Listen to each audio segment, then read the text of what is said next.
بسم الله الرحمن الرحيم. الحمد لله رب العالمين، والصلاة والسلام على سيدنا وعظيمنا وحبيب قلوبنا وشفيع نفوسنا أبي القاسم محمد، اللهم صل على محمد، وعلى أهل بيته الطيبين الطاهرين وأصحابه الغر الميامين. الحمد لله الذي جعلنا من المتمسكين بولاية سيدي ومولاي علي بن أبي طالب، اللهم صل على محمد. الحمد لله الذي هدانا لهذا وما كنا لنهتدي لولا أن هدانا الله. أما بعد، يقول الله في كتابه الكريم: بسم الله الرحمن الرحيم. يا أيها الذين آمنوا أطيعوا الله وأطيعوا الرسول وأولي الأمر منكم، فإن تنازعتم في شيء فردوه إلى الله والرسول إن كنتم تؤمنون بالله واليوم الآخر. The first of our salawat and honor of Rasulullah Muhammad sallallahu alayhi wa alihi wa sallam.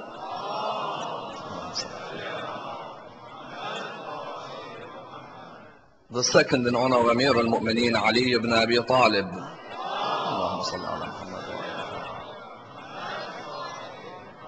The third with your loudest voices in honor of Imam Sahib al-Asr wal-Zaman.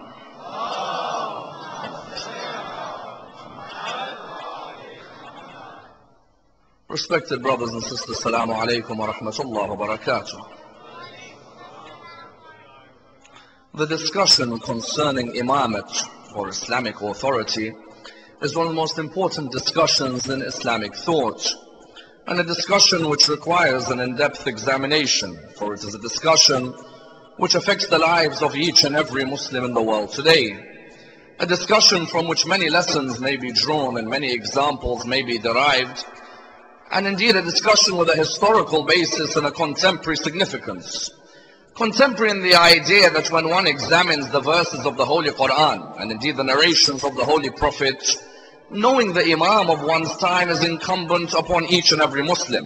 As in the Quran you find, for example, a verse which states, يَوْمَ نَدْعُ كُلَّ أُنَاسٍ بِإِمَامِهِمْ, we will call every people with their Imam.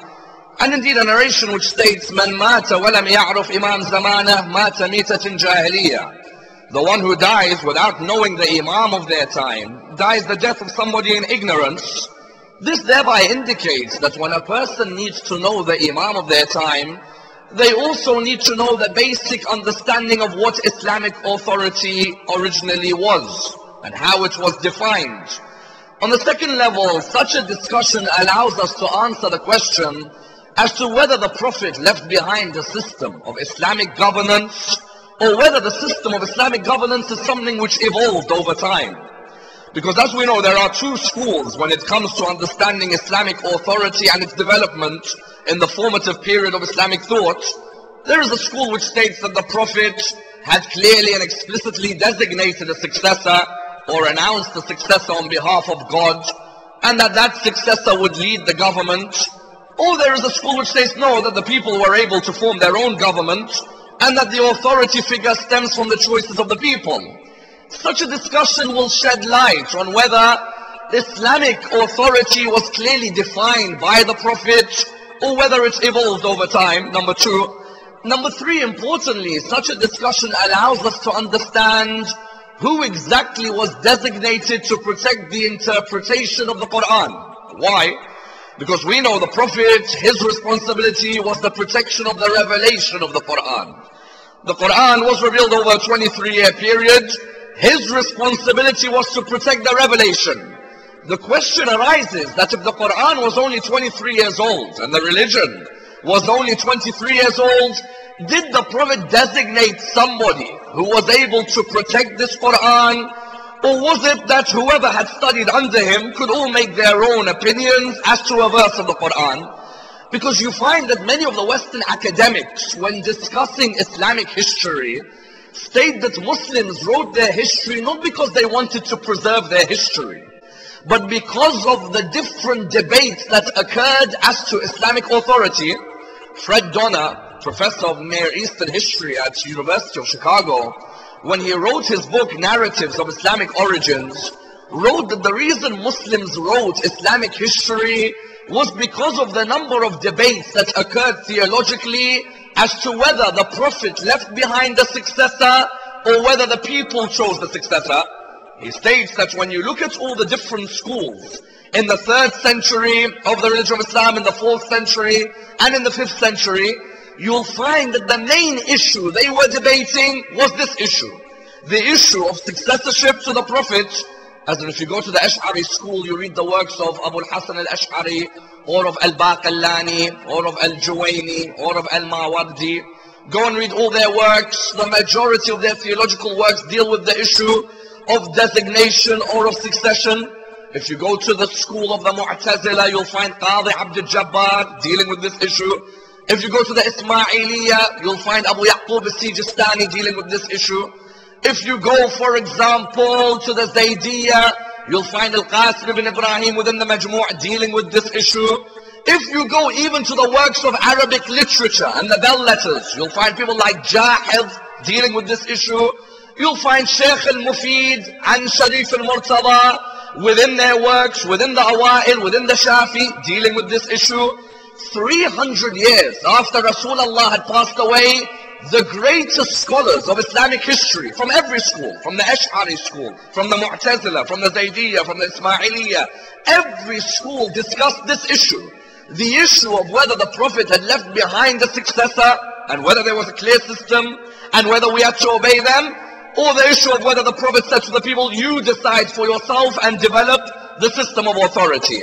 And that's why within the school of Ahl al-Bayt, Imamat acts as a pillar. Why? In the school of Ahl al-Bayt, we believe that the Usul al-Din are 3. And that the Usul al-Madhab are 2. And so the total is how many? 5. Usul al-Din are those usul which we share with other schools in Islam. What are they? Tawheed, number 1. Number 2, Nubuwwah. Number 3, Qiyamah. So our belief in monotheism, our belief in prophethood, and our belief in the Day of Judgment. Usul al-Madhab are those pillars of our religion or of our school which we differ with other schools. Namely, Adala and Imama. As in Tawheed, we agree with other schools in Islam. Nubuwwah, we agree with other schools. Qiyamah, we agree with other schools. Imama is an area where there is a disagreement between us and other schools in Islam. And our main core issue in Imamat are 3 areas. Number 1, Nas. Number 2, Asma. Number 3, Ilm. Nas meaning that God has chosen the Imams. Asma means that the Imams are infallible. Ilm meaning that they are the most knowledgeable. Yet a question arises. Someone comes to you and says, so you prove it to me. You say that these Imams of yours are chosen by God, and that they're infallible, and that they're most knowledgeable. Show me in the Quran, where is this written? You'll find somebody coming to say, it's mentioned in the incident of Ghadir. Yes, but the incident of Ghadir is a narration. The person is asking you for a Quranic reference. He wants a clear Quranic verse where Allah shows you in one verse that He chooses His leaders on earth, that they have to be infallible, and that they must be the most knowledgeable of the community.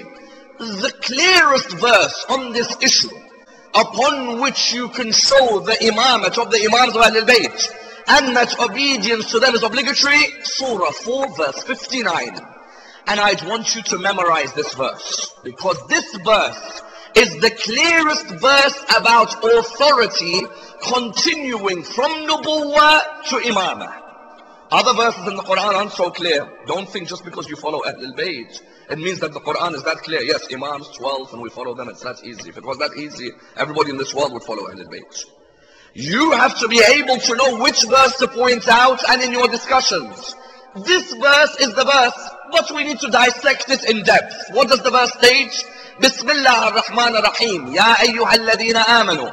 Ati'u Allah wa ati'u al-Rasula wa ulil amr minkum. What does the verse say?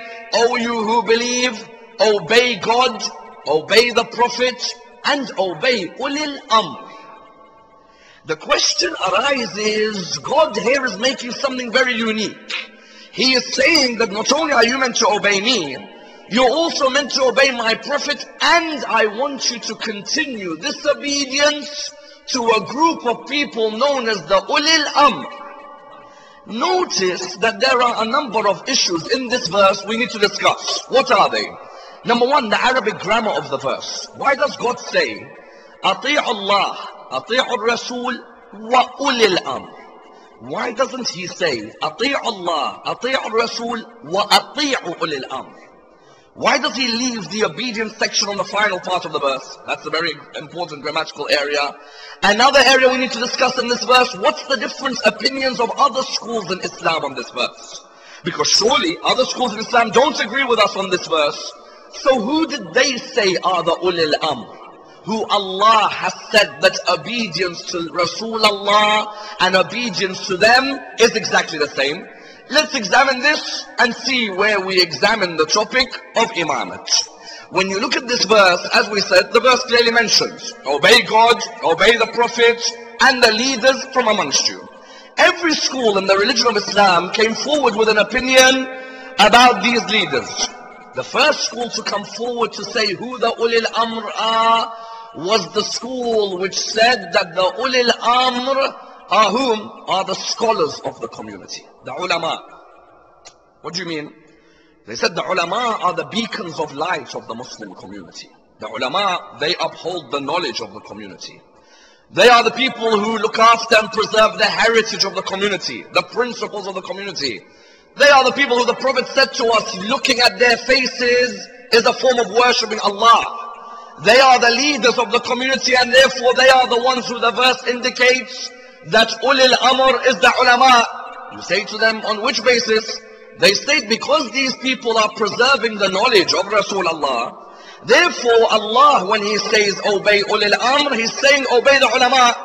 No doubt, in Islamic history, there were certain ulama without a shadow of doubt. They deserve the greatest obedience. For example, you find somebody like Abu Hanifa of the Hanafi school. Two of his political stands in his life deserve respect, without a doubt. The first, when he helped Zayd, the son of Imam Zayn al-Abidin, when Zayd was fighting the Umayyads, Abu Hanifa gave 10,000 dinar from his own money towards Zayd. He said to him, "O son of Zayn al-Abidin, go out and fight them. Whatever support you want from me, I'll offer you." The second stand that he had when the Abbasid Khalifa al-Mansur al-Dawaniqi, when al-Mansur said to Abu Hanifa, "I want you to lead salah for us in my new mosque." To which Abu Hanifa replied, "I will not lead salah for a corrupt Khalifa like you." These two political stands without a doubt deserve respect. That this man is not only an alim, but he didn't chase the world chased him. He sought to chase the hereafter. That's when he showed his support for Zayd and he showed his animosity towards the Khalifa. That without a doubt is an alim who the world didn't affect, the world didn't deceive. But the problem is that if we are to say that Ulul Amr is the ulama, there are many ulama who the dunya took over and deceived them. If you're going to tell me that I have to obey the ulama, the problem is that there are many scholars who this world deceived them. If obeying them is the same as obeying Rasulullah, then there is a problem. Because when I obey Rasulullah, it's on the basis that Rasulullah wasn't deceived by the world. That Rasulullah managed to capture the world and the hereafter. Yet there are many ulama who unfortunately in Islamic history, you find that they were deceived by this world. Let me give you an example. Shuraih al-Qadi was known as Qadi al-Qudat in the time of Amir al-Mu'mineen, the judge of judges. People used to say that there's no alim like Shuraih. If he sits in the courtroom, he gives the best of decisions. Many of you would have heard the story when Imam Ali was taken to court by a Christian. When the Imam was taken to court by a Christian, when the Christian said that there was a coat of armor which belonged to him, and the Imam said, "No, it belongs to me." The Christian said, "I'll take you to court." You know the story where the Christian left with the decision given to him. Shuraih al-Qadi was the judge who gave him the decision, as in Imam Ali would employ Shuraih as the alim who would be the judge of the Islamic state. This same Shuraih al-Qadi had reached a level of piety in his life that narrations tell us he himself would state, "If ever I befall a calamity from Allah, I always thank Allah subhanahu wa ta'ala." Why? He said, because Allah has given me the best religion. And He has shown me people who are in worse situations. And He has given me the patience in this moment. And He still has allowed me the benefit of saying the words, Inna lillahi wa inna ilayhi raji'un. That was a man of piety. As in, this was an alim who was representing the Muslims, whose taqwa was the highest taqwa. Yet sometimes the dunya can deceive you even if you are an alim.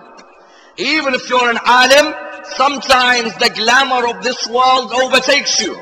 And when it overtakes you, your knowledge is not there anymore, your wisdom is also not there anymore. Because this Shuraih al-Qadi in letter 3 of Nahj al-Balagha, Imam Ali writes to him when he finds out he's bought a house on the outskirts of Kufa for 80 dinar. When the Imam finds this out, he says to him, Shuraih, you are the ulama of Kufa, and now you indulge in the luxuries of this world, while there are people in Kufa who cannot afford anything like this. Imam scolded him that you are of the ulama. How dare you go and perform an act like that? The people expect much higher from you. And that's why, who do you think was the one who put the stamp on executing Muslim ibn Aqil? Ibn Ziyad is not an alim. Ibn Ziyad is a governor. He used to be governor of Basra and Kufa. He needed an alim who he could pay to make sure Muslim gets killed. And Hani bin Urwa gets killed. Hani bin Urwa was the head of the tribe of Madhaj. Shuraih al-Qadi gave the stamp, you can execute them. When the tribe came to Shuraih, they said to him, Shuraih, you are an alim of the ulama. Is it true that you've deceived us in this way? He said, no, I promise. There's nothing wrong with Hani. Hani is safe in our hands. Hani had been executed. And then afterwards, Muslim ibn Aqil was executed, and it was Shuraih al-Qadi who had put the stamp of approval. If the verse, يَا أَيُّهَا الَّذِينَ آمَنُوا أَطِيعُوا اللَّهَ وَأَطِيعُوا الرَّسُولَ وَأُولِي الْأَمْرِ مِنْكُمْ, obey Allah, obey the Prophet and the Ulul Amr. If we were to say that Ulul Amr are the ulama, that means I have to obey corrupt ulama like this. The man's an alim, without a doubt, but he's corrupt. He's an alim of the Islamic State, but he's the most corrupt of ulama. Just because he has ilm doesn't mean he has taqwa. There are many in this world who have a great amount of knowledge, but no consciousness of God's presence in their life at all. Their knowledge is unique, but there isn't any presence of God's accountability. If you are to tell me that the ulama of the Islamic world are the ones who are the Ulul Amr, I can show you alim after alim after alim, who was a puppet for the Umayyads and the Abbasids. Abu al-Bukhtari was Harun al-Rashid's judge.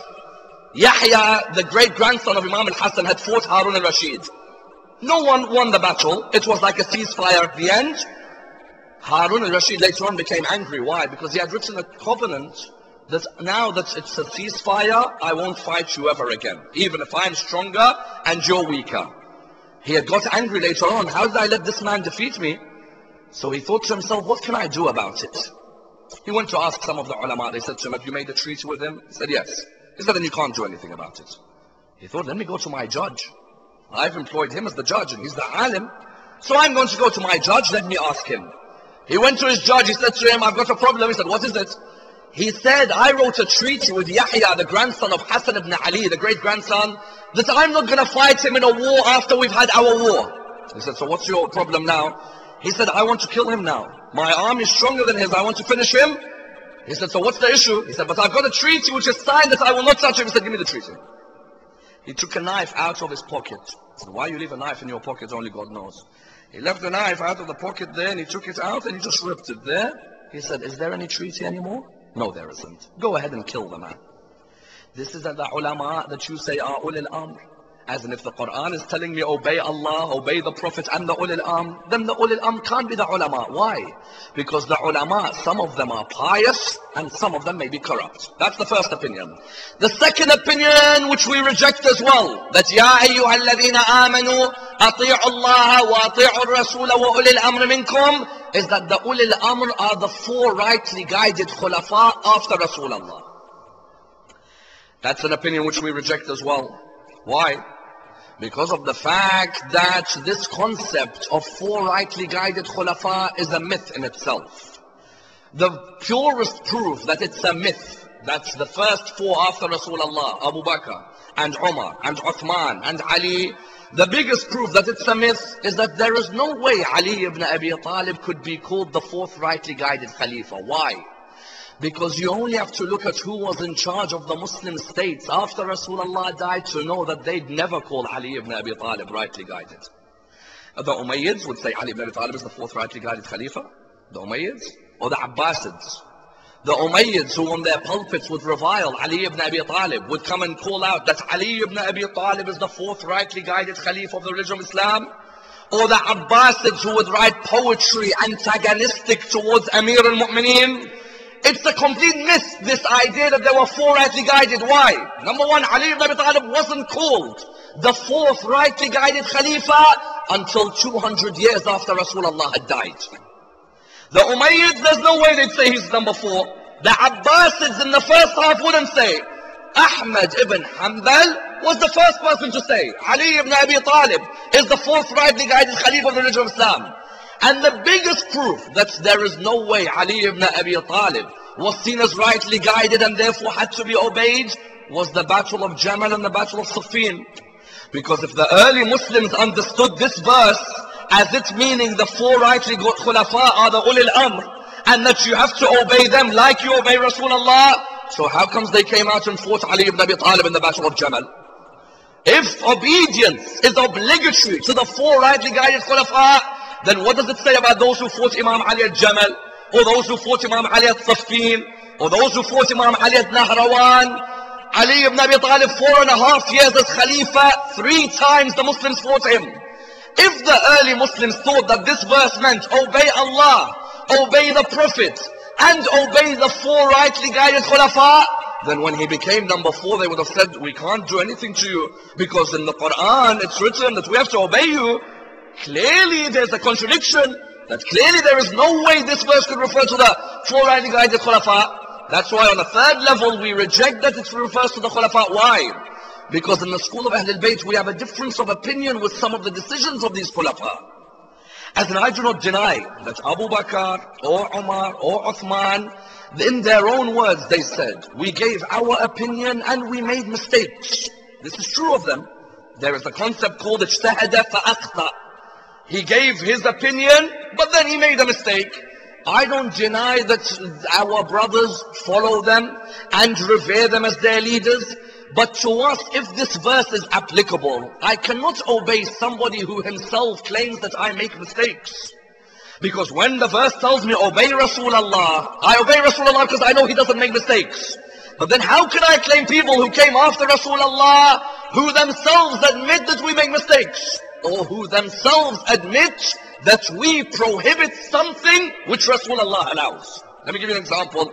You find, for example, the second Khalifa himself admits, I prohibited something which Rasulullah used to allow in his time. Listen to his words. He says in the time of Rasulullah there used to be a concept known as mut'ah, an act known as the temporary marriage. I forbid you from practicing it, and I prohibit you, and I'll punish anybody who practices it. To us, when you look at this decision, to us this goes as a contradiction to Rasulullah. Why? Because when I meant to obey the Khalifa, I meant to obey him in the idea that he's looking after Rasulullah's message, not giving his own opinions to the message. As in, if you're telling me that the verse Ulul Amr refers to the Khulafa, the second Khalifa himself is admitting there are certain things Rasulullah allows which I prohibit. The question arises, if obedience to Ulul Amr is the same as obedience to Rasulullah, then who do I obey in this issue?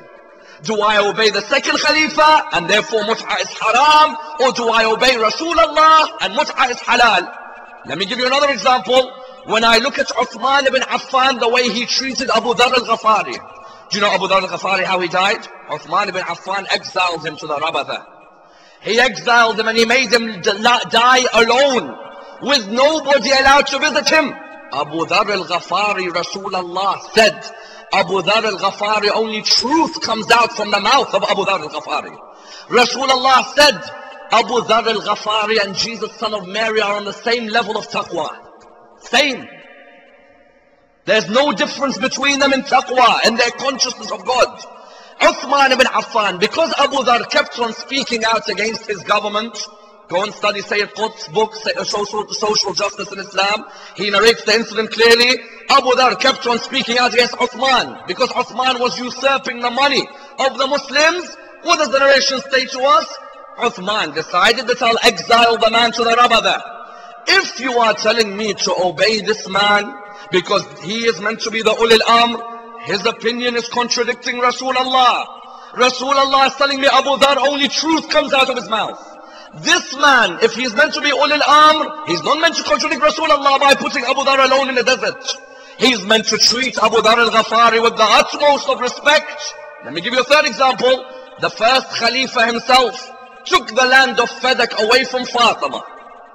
When he took this land of Fadak away from Fatima, we know that the land of Fadak originally belonged to whom? It originally belonged to the Jews of Fadak. The Jews of Fadak saw that the Jews of Khaybar had been defeated in war. When they saw what Ali ibn Abi Talib done at war, they said, you know what, we're not going to fight the man. You might as well just have our land. That type of land given to Rasulullah is different from the land he got at Khaybar. Why? In Islamic economics, if you win a piece of land by war, the spoils must be given out as khums. If you don't win it in war, it's given out as fay, meaning it's given out as the Prophet wants to give it out. The Prophet gave it to Fatima. Notice, Fadak isn't inheritance because she got it while he was alive. Our people always think Fadak was her inheritance. It's not. She was given it while Rasulullah was alive. It's a gift given to her.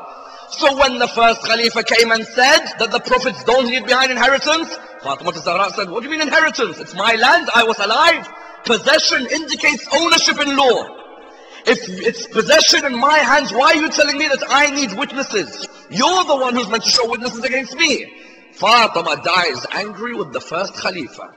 If the verse in question, Ulul Amr, is meant to be the rightly guided Khulafa, well, we find contradictions between their actions and Rasulullah's actions.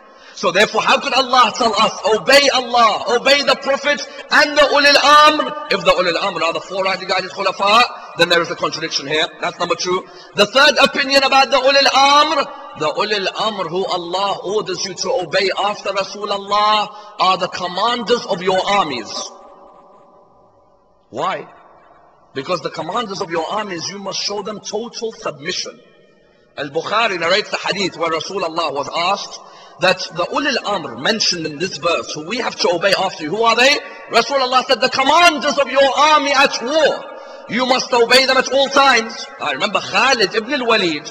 Khalid ibn al-Walid went with Ammar ibn Yasir to an expedition where they needed to get some Arab land. Ammar ibn Yasir narrates that when we went to this land, we got there, everybody in the land had found out that we were approaching, everybody left. He said, in the morning, one of the people of the tribe came towards me. He said, oh Abu Yaqdan. Ammar ibn Yasir's title is Abu Yaqdan. He said, oh Abu Yaqdan, I am a Muslim, but I was of the people of that tribe. The majority of the tribe aren't Muslims and they've left, but I'm a Muslim. I thought, I'm not going to fear. I'm going to stay behind. Do you recommend me to stay behind, or do you recommend me not to stay behind? Ammar ibn Yasir replied by saying, don't worry, stay behind until the morning, I will look after you. That morning, Khalid ibn al-Walid, when he woke up, he went towards that tribe, he saw this man. He said, we have to capture you. Ammar ibn Yasir said to him, Khalid, this man is a Muslim from that tribe. Do not attack him, let him free. Khalid said, you must obey me. Ammar said, on which order? He said, the Quran. Ya ayyuha alladhina amanu, ati'u Allah, wa ati'u Rasula, wa ulil amr minkum. I am the Ulul Amr. I am your commander, so you must obey me. Notice how they use this verse to indicate that any commander at war is to be obeyed. The Muslim commander is the Ulul Amr. Whatever he orders you, you must obey him. There's a problem. There are some Muslim commanders whose actions left a lot to be desired. They were the commanders of the armies of a caliph, yet their actions until today in history fill the bloodiest pages in history. This same Khalid ibn al-Walid. Do you know Khalid ibn al-Walid and Umar ibn al-Khattab, by the time they died, they despised each other? And even though they're first cousins from their mothers, they despised each other. Do you know why? When Umar heard what Khalid done to Malik ibn Nuwayra, When Abu Bakr became Khalifa, he ordered the Khalid to go and collect zakat from the people.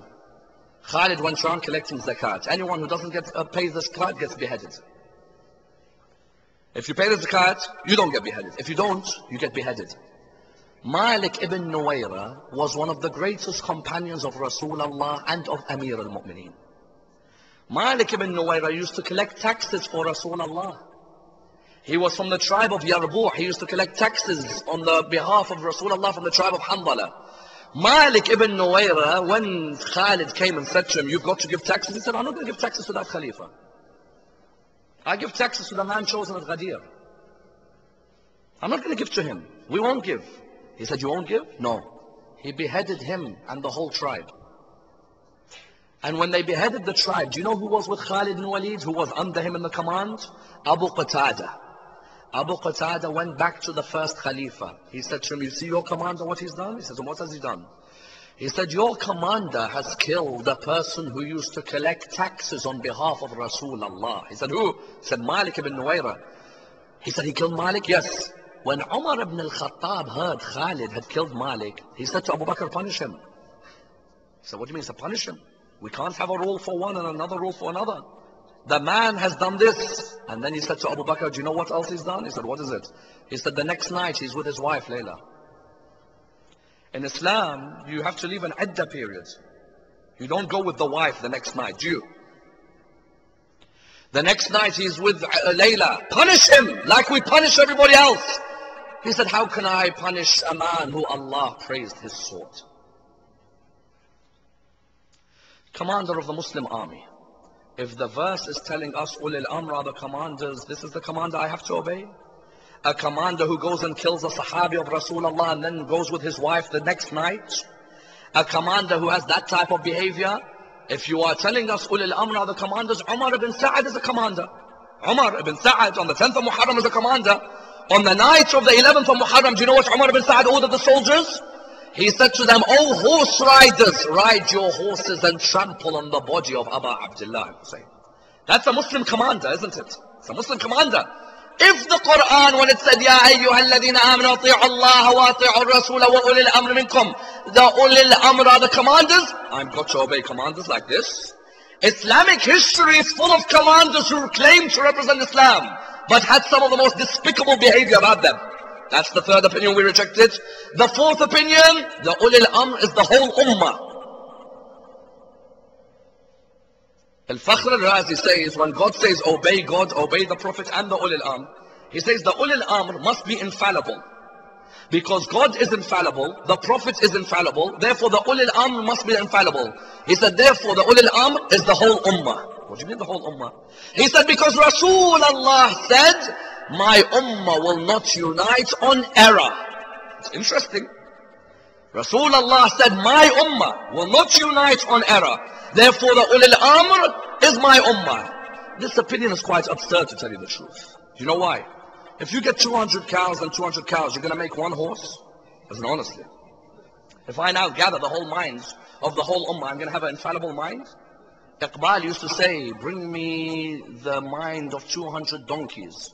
It does not come near the thoughts of one human being. Why does he say that? He's saying that your opinion, you're saying that the whole Ummah is the Ulul Amr. So what? We get all of the Ummah together, we get all their minds together, we're going to make one infallible opinion? What type of logic is that? What type of logic? As in when Rasulullah said, my Ummah will not unite on error. Do you know what he meant? He meant while there's a ma'soom in my Ummah, then the whole Ummah cannot unite on error. That's the point. While there's a ma'soom in my Ummah, then the whole Ummah can't unite on error. Otherwise, this Ummah united on error 100 times. You think when they fought Ali ibn Abi Talib at Jamal, didn't they unite on error? When they fought Abu Abdullah and Karbala, didn't they unite on error? As in when you're saying that Ulul Amr is the whole Ummah and that the Ummah doesn't unite on error. This Muslim Ummah on many times united on error. But when there's a ma'soom present, he makes it clear what the difference is between right and wrong. That's the fourth opinion.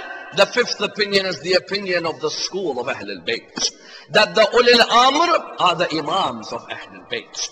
That when Allah says to you, Ya ayyuhalladhina amanu, please understand the analysis. Ya ayyuhalladhina amanu, ati'u Allah, wa ati'u Rasula, wa ulil amr minkum. Allah is saying, obey God, obey the Prophet and the leaders from amongst you. This was a question posed to our sixth Imam. Someone came to him and said to him, why aren't the names of the Imams mentioned in the Quran?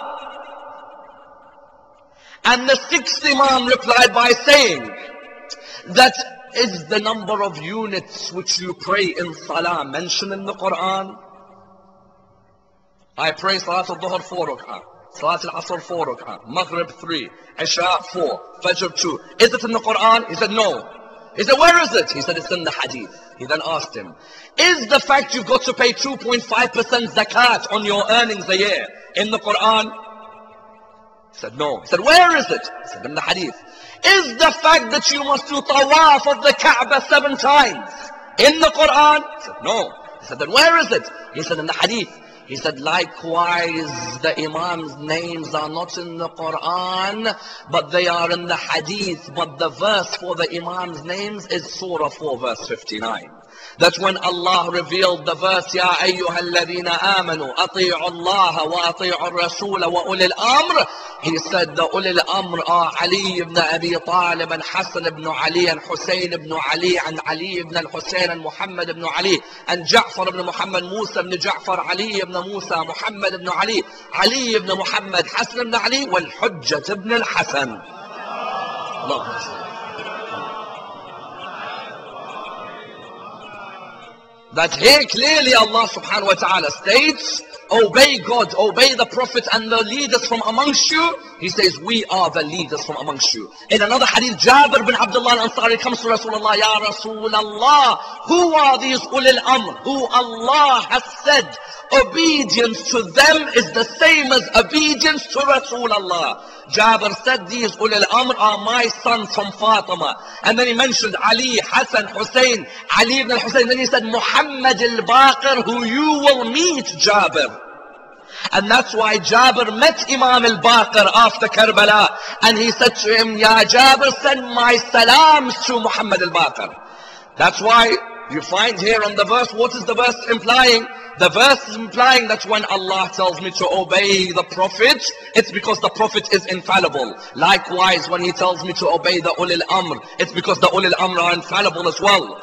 Notice in the Arabic of the verse, Ya ayyuhalladhina amanu, ati'u Allah wa ati'u Rasula wa Ulul Amr. Why doesn't Allah say, ati'u Allah wa ati'u Rasul wa ati'u Ulul Amr? Why does God say, obey God, obey the Prophet and the leaders? Not obey God, obey the Prophet and obey the leaders. The wow in the middle of Rasul and Ulul Amr indicates that Ulul Amr and Rasul, their obedience is exactly the same.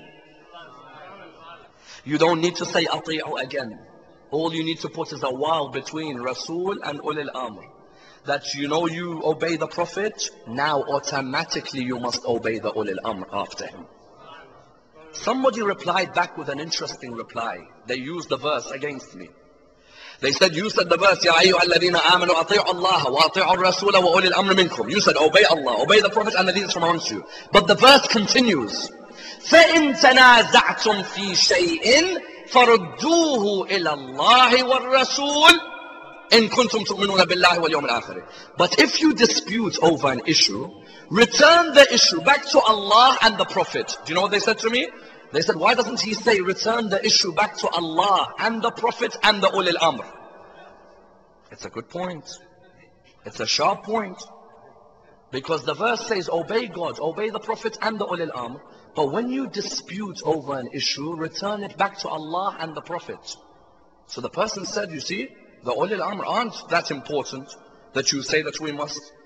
What you have got there wrong is this, is that when two Muslims dispute with each other, they must return the issue back to the origin of revelation.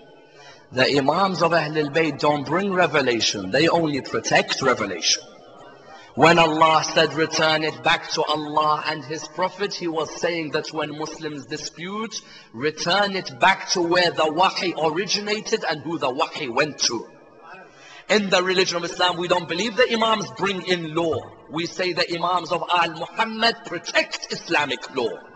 Rasulullah is the one who brought in law. Rasulullah is the one who brought the wahi. Allah sent him the wahi. When the Quran said, فَإِن تَنَازَعْتُمْ فِي شَيْءٍ فَرُدُّوهُ إِلَى اللَّهِ وَالرَّسُولِ. It didn't need to mention Ulul Amr, because all it's saying to you, whenever you have a dispute, return it back to the origin of revelation. And the origin of revelation is Allah and His Prophet. That's why in this one verse, you have nas, you have isma, you have ilm. One verse. You have Allah choosing, you have infallibility, and you have knowledge. Do you know why? Because Allah, when He tells me to obey Rasulullah, it's because He's chosen Rasulullah, isn't it? When Allah has chosen Rasulullah, it's because Rasulullah is pure, isn't it? When Rasulullah is chosen, it's because He's the most knowledgeable, isn't it? That wow next to Rasulullah means that whoever's after him is exactly the same. That they are chosen by nas, and if obedience to them is the same as Rasulullah, it means they must be ma'soom in the same way as Rasulullah. And that's why I tell you, may Allah bless the soul of Allama Tabatabai. He has a line in Al-Mizan on this, which is, as in it's unbelievable. You can't get lines like that unless you are inspired. You know what he says?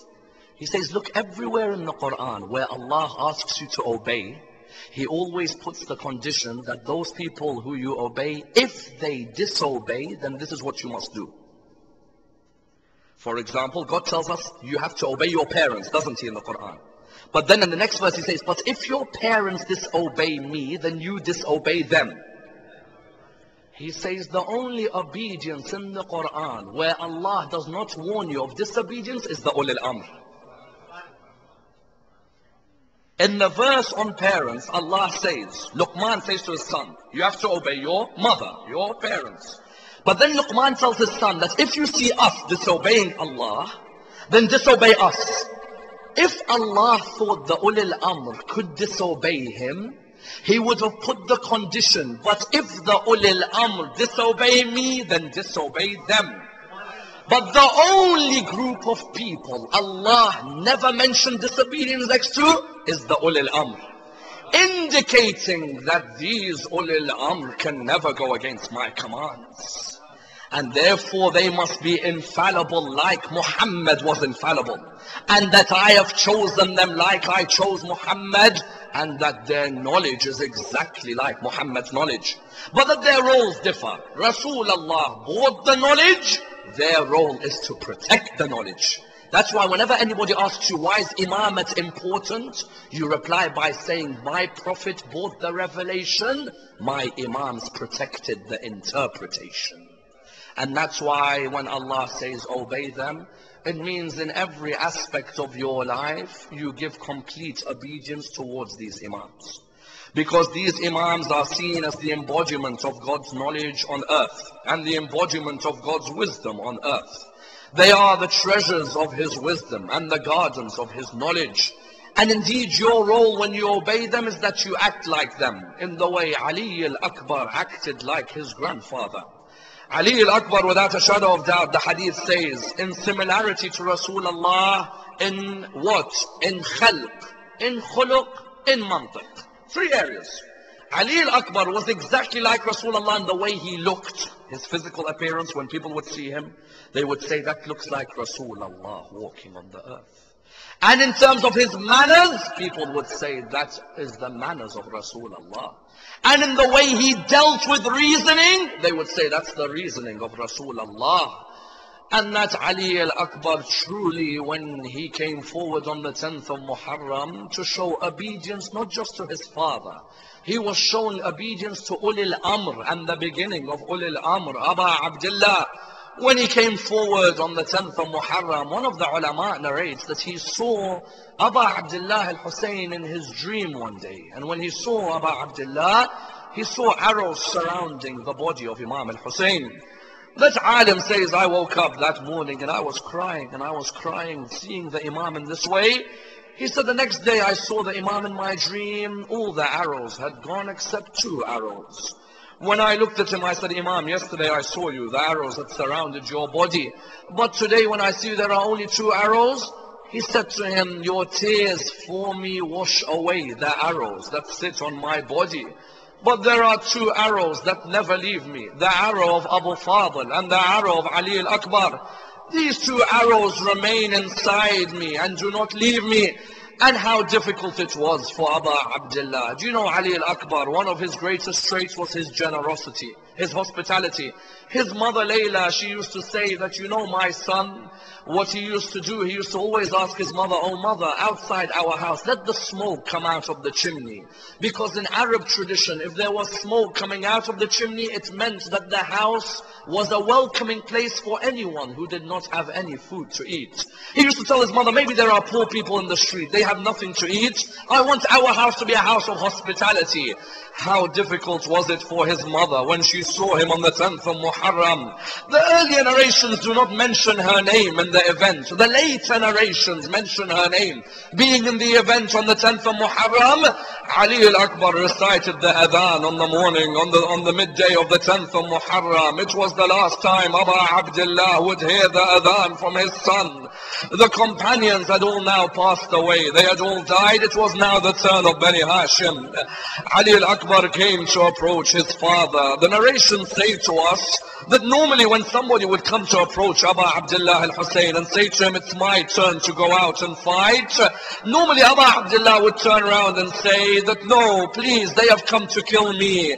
But the narrations say the only person he didn't stop was Ali al-Akbar. Why? Because Abu Abdullah did not have it in him to tell his son not to go. He was already in an emotional state when his son had reached him. In the narration state, they hugged each other until Abu Abdullah became virtually unconscious from how much he was crying. He hugged him in a way like he hadn't hugged anyone else before. He then came and he said to him, oh my son Ali, go and bid farewell to your auntie Zainab. Do not leave until you bid farewell. He went towards bidding farewell to his auntie Zainab. When he went, he bid her farewell. The later narrations mention that he had bid his mother farewell, and then he came back towards his father, Abu Abdullah. He rode his horse. As he was riding his horse, the narrations mention he was about to leave. His father looked at him. When his father looked at him, he said to him, oh my son Akbar, I want you to wait. He said to him, my father, why do you want me to wait? He said, oh my son, do you know how difficult it is for a father to see his son leave him? He came and he embraced Ali al-Akbar and he allowed him to ride his horse. Ali al-Akbar came and he approached the soldiers in the opposition. When he came and he approached the soldiers, he came out with his famous words, Ana Ali ibn al-Husayn ibn Ali, nahnu wa bayt Allah hawla bin Nabi, at'anukum birrum hatta yanfani, adribukum bis-sayf, ahmi an abi, darba ghulamin هاشمي علوي والله لا يحكم بيننا ابن الدعي. He came out with these memorable words in defense of his father. When he came out, the narrations say to us that when he came out, he fought the soldiers valiantly. When they'd approach him, he'd kill one soldier after another. Every time he'd kill one of the soldiers, he'd turn around towards Abu Abdullah. He killed about 120 of the soldiers. One of the later narrations mentions that his mother Layla didn't know how he was doing on the battlefield. She was sitting in the tent. The only way she could tell how he was doing was by looking at the complexion on the face of Abu Abdullah. If Abu Abdullah was smiling, she knew he was doing well. If Abu Abdullah was crying, then she knew there'd be a situation. She suddenly saw the complexion on the face of Abu Abdullah change. She said, Abu Abdullah, why has this complexion changed?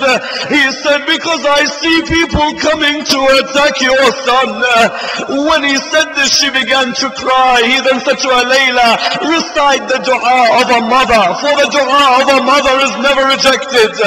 She called out, oh Allah, you returned Ismail back to Hajar. Oh Allah, you returned Send Yusuf back to Yaqub. Return Ali al-Akbar back to me. Ali al-Akbar returned back to his mother. He embraced her. Then he came near his father. He said to his father, my father, the heat of Karbala is killing me, and the armor is too heavy for me. His father, when he noticed how thirsty Ali was, he took out his tongue. He placed it on the tongue of Ali al-Akbar. Do you know what Ali al-Akbar said to his father? He said, oh my father, your tongue is drier than mine. Imagine how dry the tongue was of Abu Abdullah. At this moment, Abu Abdullah looked at him. He said, oh my dear son Akbar, in a moment your grandfather Rasulullah will quench your thirst from the pool of Kawthar. He went out valiantly and he fought again. This time Umar ibn Sa'd came out and he surrounded the soldiers around him.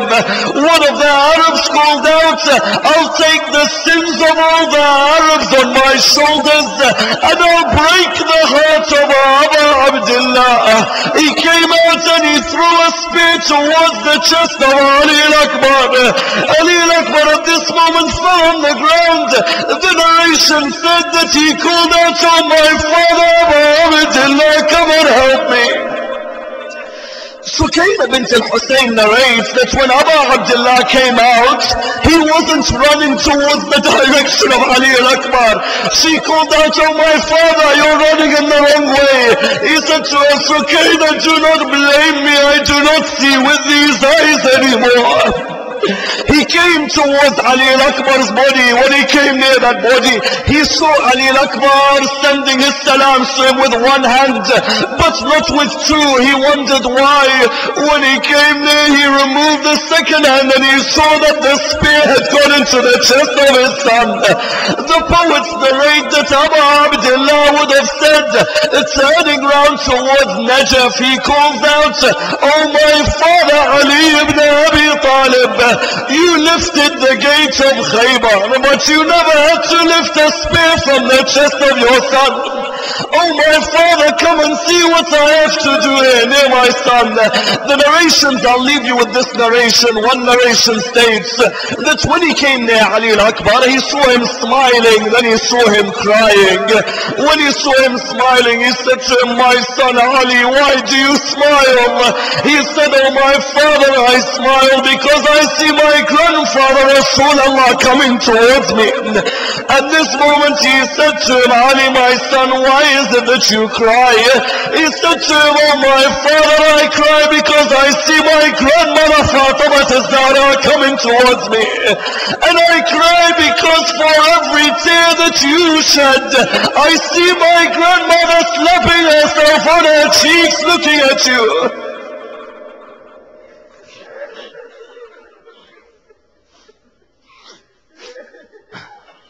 Inna lillahi wa inna alayhi raji'un. We pray to Allah subhanahu wa ta'ala to raise us with Muhammad and al-Muhammad, and to allow us to be amongst those who receive their intercession. We pray to Allah subhanahu wa ta'ala to raise us with the Imam of our time, Imam Sahib al-Asr wal-Zaman, to allow us to display our obedience towards the Imam, allow us to be amongst the soldiers of the Imam and those who protect the obedience towards the message of the religion of Islam. We pray to Allah subhanahu wa ta'ala with a Surah Al-Fatiha and before it the loudest of salawat.